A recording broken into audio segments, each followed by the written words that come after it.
Michael Danby, who joins me now for a chat about this and some other issues. Michael Danby, thanks for your time.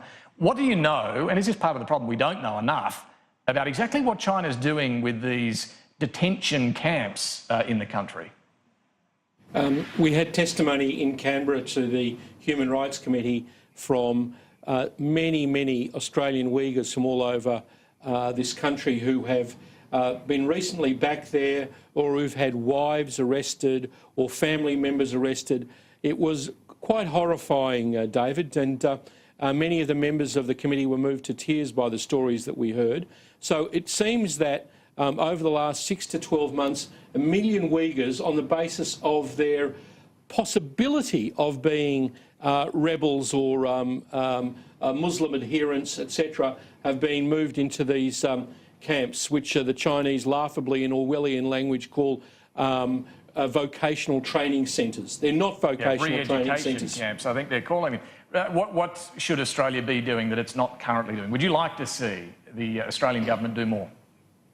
I think the Australian government should raise human rights issues directly with all countries, including China. And it's not good enough for people to simply discuss trade and economic issues and even strategic issues without raising the human rights issues. I don't know why we've decided in the democracies to drop the ball on human rights. It's a very good idea to have China and Russia involved in the World Trade Organization, but the Western publics have never agreed to say that it's okay for North Korea to have 300,000 people in gulags, or 1 million people, Uyghurs, now put in these laughably called vocational training centres, or for that matter, the mass oppression of the Tibetans, peaceful people who only want to observe their Buddhist religion and venerate the Dalai Lama, their spiritual leader.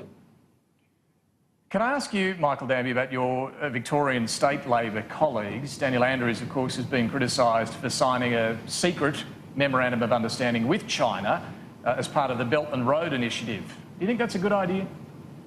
Daniel's a friend. He deserves to be re-elected as the Infrastructure Premier of Victoria, but I don't agree with this, if it's indeed happened.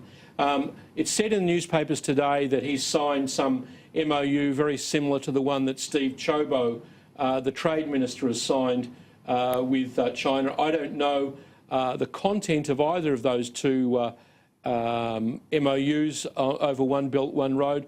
But One Belt, One Road is not simply an economic package to engage this part of the world, or indeed all of the region from Asia to Europe. It's a strategic package, and I therefore think that we need to think of it in terms of how they're trying to leverage poor countries in the South Pacific. We shouldn't give any credence to that. And I think Chris Bowen, Labor's federal spokesman, has said the best way to look at these offers by China is to consider them on a case-by-case basis. And the perfect example is what Dan Andrews did with the Port of Victoria. 25% Chinese interest. Should the Premier now come clean about what is actually in this agreement? Well, I think you guys in the media make everyone who does secret agreements come clean in the end. There's no point having a secret agreement, because in the end there's so much interest in it because it's secret that it'll eventually come out. Well, maybe, but is there a danger here to Australia's national security in something like this? Well, I don't think we should be involved with this project other than on a case-by-case basis.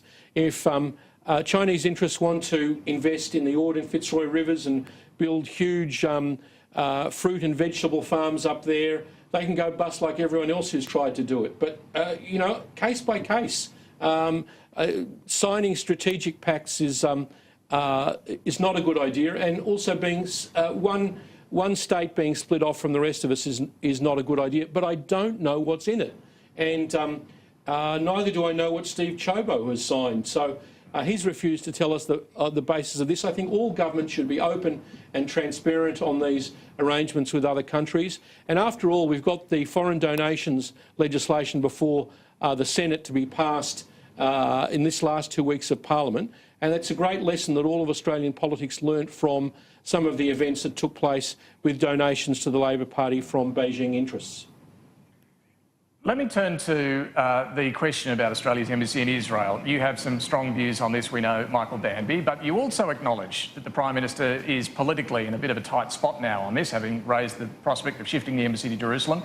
You've suggested there might be a way through the middle, essentially, on this. I do. Remember, I told you, David, that when Trump originally came up with this idea, that I, in principle, think that obviously any country should be able to choose where its capital is, and Israel's capital is in West Jerusalem, where the Supreme Court and the Knesset, the Parliament, are. But this was a bit of a cynical ploy to raise this as a possible policy review before the Wentworth by-election.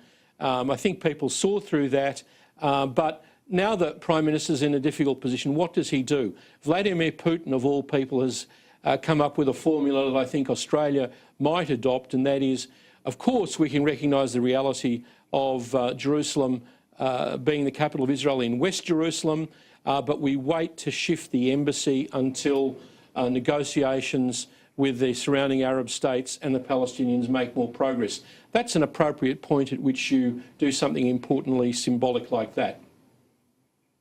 All right, we'll see. An interesting proposal there. Michael Danby, thanks so much for joining us live from Melbourne. Appreciate your time this afternoon. Thanks very much, David, for having me.